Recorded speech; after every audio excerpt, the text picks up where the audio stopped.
जिसने सीआर पाटिल, जिसको हमारे अनंत भाई पटेल ने झुका दिया, इतनी बड़ी 10,000 करोड़ की परियोजना, 10,000 करोड़ की परियोजना, उससे भी ज्यादा की परियोजना, उसको वापस लेना पड़ा।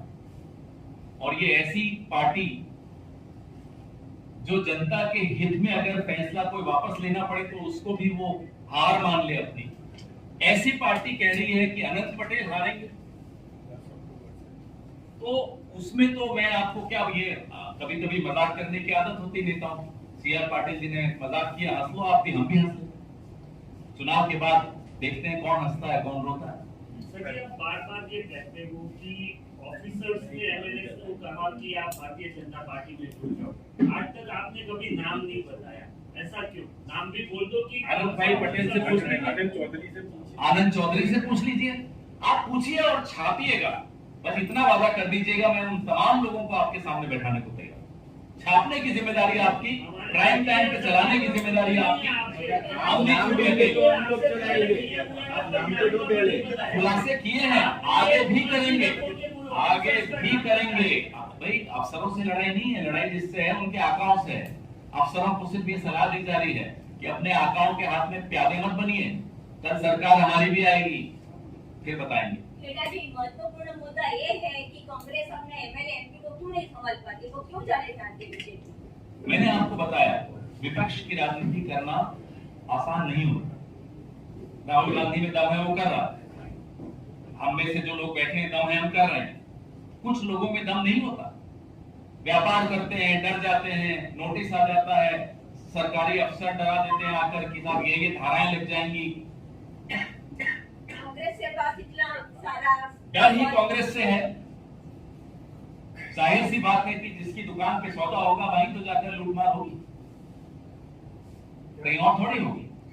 खैरा जी, आप जो जिस तरीके बोल रहे हैं, जो कि विरोध पक्ष में विरोध को अच्छा पॉलिटिक्स करना बहुत तकलीफ पड़ रहा है, आखिर आपके समय में विरोधियों कैसे आपके पास पॉलिटिक्स करता था? तो हम लोकतंत्र में विश्वास रखते थे, हम मीडिया पे दबाव नहीं डालते थे। जिस तरह का दबाव आज मीडिया के मालिकों पर दिख रहा है, जिस तरह से एजेंसियों का दुरुपयोग हो रहा है, आखिर ये आत्मा परिवर्तन कैसे हुआ? कुछ तो रीजन होगा इसका। जो मीडिया के ऊपर जो आप मुझसे क्यों पूछेंगे, वो अपने मालिकों से पूछिए। कुछ तो होगा ना सर आपका। वो मुझे नहीं मालूम, मुझे ये मालूम है कि हमारी राजनीति की तरीका और शैली इनकी राजनीति की शैली से बहुत अलग है। हम लोकतांत्रिक परंपराओं में विश्वास रखते हैं। आज आसाम के एक मुख्यमंत्री हैं, जब तक वो कांग्रेस में थे उन पर एक व्हाइट पेपर निकाला जा रहा था कि साहब ये तो भ्रष्टतम है, भाजपा निकाल रही थी व्हाइट पेपर। वो चले गए, हमारे आलोक जी डिबेट्स पे कहते हैं, एक दिन सुन रहा था, वॉशिंग मशीन में चले गए भाजपा की, अब व्हाइट होकर निकले और व्हाइट पेपर लगा। अब ऐसी पार्टी से आप हमारी तुलना न करें तो हम पर बड़ी कृपा होगी। कांग्रेस के 8 वचन एक दूसरे की जनता के लिए जिसपे नहीं होगा ना। प्रचार की बात हो रही है, क्या मुद्दे उठाए जा रहे हैं? होर्डिंग्स की साइज की बात नहीं कर रहा, जो मुद्दे दिखाए जा रहे हैं, बात की सवाल बहुत जायज है। कौन से मुद्दों पर हम बात करते हैं और कौन से मुद्दों पर वो बात करते हैं? कभी आपने सुना कांग्रेस का कोई नेता आकर कहे कि मैं भला भगवान का अवतार हूं, इसलिए मुझे वोट दो? कभी ऐसा ड्रामा सुना आपने इन मंचों से? और रही बात भाजपा की, सीधा सीधा तुलना है 27 साल उनके और उसके पहले के 27 साल हमारे। तुलना कर दीजिए, क्या क्या बना उस वक्त, क्या क्या काम हुआ उस वक्त, और पिछले 27 साल में क्या बर्बादी हुई नौजवानों की, उद्योगों की, छोटे लघु उद्योगों की क्या हालत हुई। मैं सिर्फ मुद्दों की बात कर रहा हूं, वही मुद्दे जो आपको प्रचार में दिखते हैं। बस खैरा जी, इनकम्बेंसी इतने सालों से चल रही है, पब्लिक के पास क्यों पहुंच नहीं रही? कांग्रेस क्या करती है? देखिए, कांग्रेस में हर बार आप जैसे साथी दिल से ऐसा सवाल पूछते हैं, अच्छा भी लगता है, और मैं फिर दिल से ही उसका जवाब देता हूं। बुरा लगता है आप लोगों को, लेकिन मैं फिर भी दूंगा। विपक्ष की राजनीति करना आसान नहीं होता। लोकतंत्र में विपक्ष की राजनीति सिर्फ विपक्ष नहीं करता, उसको मीडिया का सहारा चाहिए होता। विपक्ष में कोई हो, आज हम हैं कल भाजपा होगी।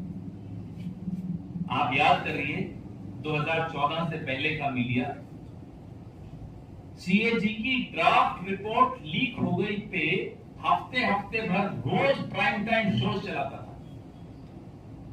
आप बहुत वरिष्ठ हैं, आपने वो वक्त देखा। सीएजी की फाइनल रिपोर्ट पे अब चर्चा नहीं होती, ये फर्क आ गया है। उस वक्त का विपक्ष की किस्मत कितनी अच्छी थी कि इतना बढ़िया मीडिया मिला उसको।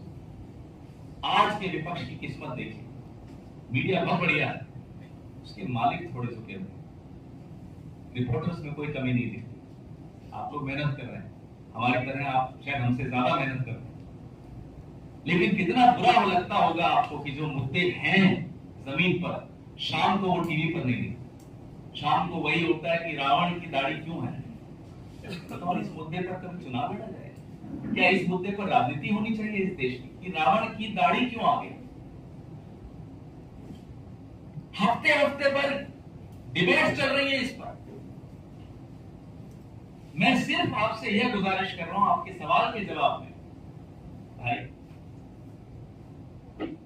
बिना मीडिया के विपक्ष बेसहारा है, लाचार है, अनाथ है।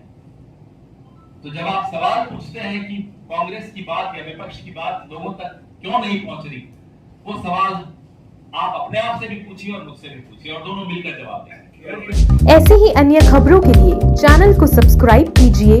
खबरों का नोटिफिकेशन पाने के लिए बेल आइकॉन को जरूर दबाएं।